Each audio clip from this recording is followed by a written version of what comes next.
નમસ્કાર મિત્રો, નવી રાષ્ટ્રીય શિક્ષણ નીતિ 2020ના કેટલાક પ્રશ્નોની ચર્ચા કરીએ. જોઈએ અંદર નવી રાષ્ટ્રીય શિક્ષણ નીતિ 2020નો ડ્રાફ્ટિંગ મુસદ્દો કેટલી ભાષામાં તૈયાર કરવામાં આવ્યો છે? જવાબમાં છે 12 ભાષામાં. બંધારણની 8મી અનુસૂચિમાં માન્ય ભાષાની અંદર તૈયાર કરવામાં આવ્યો છે. આ નીતિનો સ્વીકાર ક્યારે થયો? તો 29 જુલાઈ 2020થી પ્રધાનમંત્રી નરેન્દ્ર મોદીની કેબિનેટ દ્વારા સ્વીકાર કરવામાં આવેલ છે. CABE શું છે? Central advisory board of educational, જેની સ્થાપના 1920માં થઈ હતી. CABEની મિટિંગ ક્યારે થઈ? તો તારીખ 21/9/2019ના રોજ તેની મિટિંગ કરવામાં આવી. આ પહેલાં રાષ્ટ્રીય શિક્ષણ નીતિ ક્યારે બની હતી? જવાબમાં છે 34 વર્ષ પહેલાં રાષ્ટ્રીય શિક્ષણ નીતિ 1986માં બની હતી, જેમાં રાજીવ ગાંધીના સમયમાં તેમજ 1968માં ઇન્દિરા ગાંધીના સમયમાં બનવામાં આવી હતી. LO એટલે શું? જવાબ છે લર્નિંગ આઉટકમ્સ, અધ્યયનની નિષ્પત્તિઓની ક્ષમતાઓ. સંકલિત પદ્ધતિશાસ્ત્ર એટલે શું? જવાબ છે કલા, રમતગમત, વાર્તા કથન અને ICTનો ઉપયોગ. સૂચનાનું માધ્યમ નવી શિક્ષણ નીતિમાં કઈ રીતે વ્યાખ્યાયિત કરાયું છે? જવાબ છે ઘરની ભાષા, માતૃભાષા અને સ્થાનિક ભાષામાં. 2030 સુધીમાં શિક્ષકોની લઘુત્તમ લાયકાત કઈ રહેશે? જવાબ છે 4 વર્ષીય ઇન્ટિગ્રેટિવ BA. CPD એટલે શું? તો જવાબ આવે કન્ટિન્યુઅસ પ્રોફેશનલ ડેવલપમેન્ટ. NEP 2020 માટે ક્યાંથી સૂચનો મંગાવવામાં આવ્યા? જવાબ છે 2.5 લાખ ગ્રામ પંચાયતો, 6600 બ્લોક તાલુકા અને 676 જિલ્લામાંથી સૂચનો મંગાવવામાં આવ્યા. કઈ વેબસાઇટ પર સૂચનાનો મંગાવવામાં આવ્યા હતા? તો જવાબ છે www.mygov.in.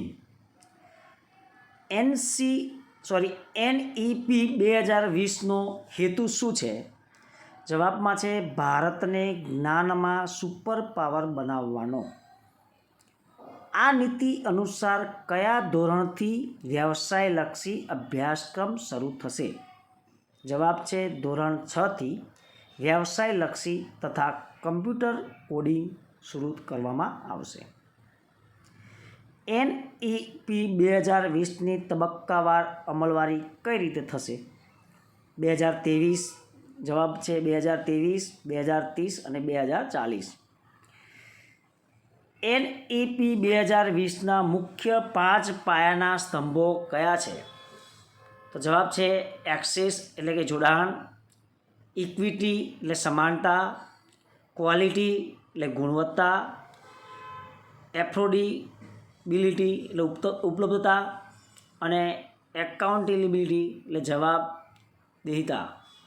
આવા 5 સ્તંભો છે. GER એટલે શું? જવાબ છે ગ્રોસ એનરોલમેન્ટ રેશિયો. કેટલા ટકા GER રાખવાનું લક્ષ્ય રાખવામાં આવ્યું છે? જવાબ છે પ્રી સ્કૂલથી માધ્યમિક શિક્ષણ સુધી 100%, એટલે કે નર્સરીથી ધોરણ 12 સુધી. NEP 2020 અંતર્ગત શાળા છોડનારા કેટલા બાળકોને પાછા મુખ્ય પ્રવાહમાં લાવવાનું લક્ષ્ય રાખવામાં આવ્યું છે? જવાબ છે 2 કરોડ બાળકોને.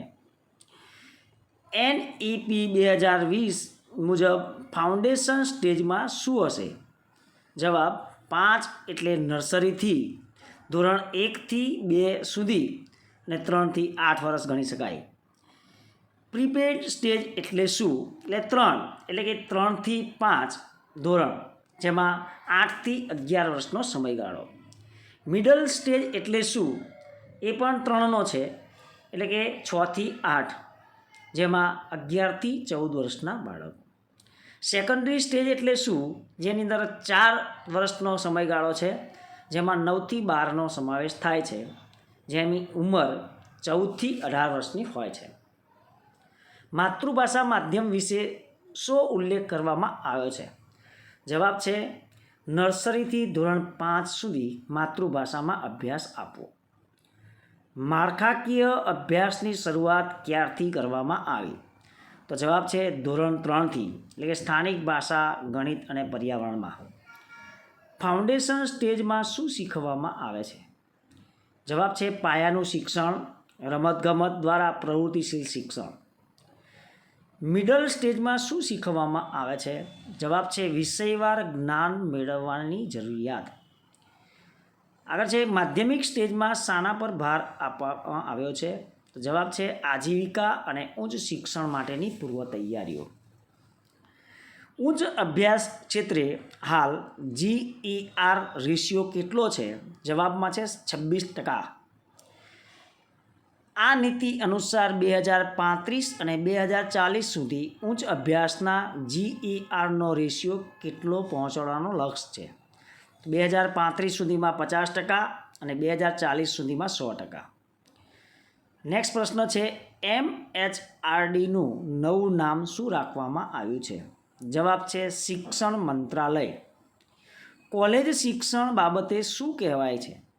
તો 1 વર્ષ સર્ટિફિકેટ, 2 વર્ષ ડિપ્લોમા અને 3 વર્ષ ગ્રેજ્યુએટ અને 4 વર્ષ ગ્રેજ્યુએટ વિથ રિસર્ચ. એમફિલ કરવા બાબતે શું જણાવ્યું છે? એમફિલ રદ કરવામાં આવશે અને ડાયરેક્ટ PhD થઈ શકશે. યુનિવર્સિટી પ્રવેશ બાબત કઈ પરીક્ષા લેવાશે? તો જવાબ છે CCE common entrance exam. Next પ્રશ્ન CCE કઈ એજન્સી દ્વારા લેવામાં આવશે? જવાબ છે NTA એટલે કે નેશનલ સ્ટેજ એજન્સી દ્વારા લેવામાં આવશે. એટલે કે જી અને નીટની પરીક્ષા લે છે તે જ એજન્સી NTAની પરીક્ષા લે છે. મલ્ટિપલ એન્ટ્રી એક્ઝિટની સુવિધા ક્યાં સુધી અમલ કરવાની છે? જવાબ છે 2030 સુધી. કોલેજનું એફિલિએશન ક્યારથી સુધી સમાપ્ત થશે? એટલે કે જવાબ છે 15 વર્ષ સુધીમાં સમાપ્ત થશે. આ સમિતિમાં કુલ કેટલા સભ્યો હતા? તો કુલ 12 સભ્યો હતા, જેમાં 8 સમિતિના અને 4 આલેખ સમિતિના. 2025 સુધીમાં કેટલા ટકા વિદ્યાર્થીઓને વ્યવસાયિક શિક્ષણ આપવાનું છે? જવાબ છે 50%. યુવાન અને પુખ્ત સાક્ષરતા બાબત શું કહ્યું છે? જવાબ છે ઈસવીસન 2030 સુધીમાં 100% યુવાન અને પુખ્ત સાક્ષરતાનો લક્ષ્યાંક છે. નેક્સ્ટ પ્રશ્ન અયોગ્ય અને કરાર શિક્ષકોની પ્રથા ક્યારે બંધ થશે? જવાબ છે ઈસવીસન 2022માં. અને શિક્ષણ માટે GDPના કેટલા ટકા ખર્ચ કરવામાં આવશે? જવાબ છે 6%. અને છેલ્લે રાષ્ટ્રીય શિક્ષણ આયોગ કોની અધ્યક્ષતામાં રચાશે? જવાબ છે વડાપ્રધાન.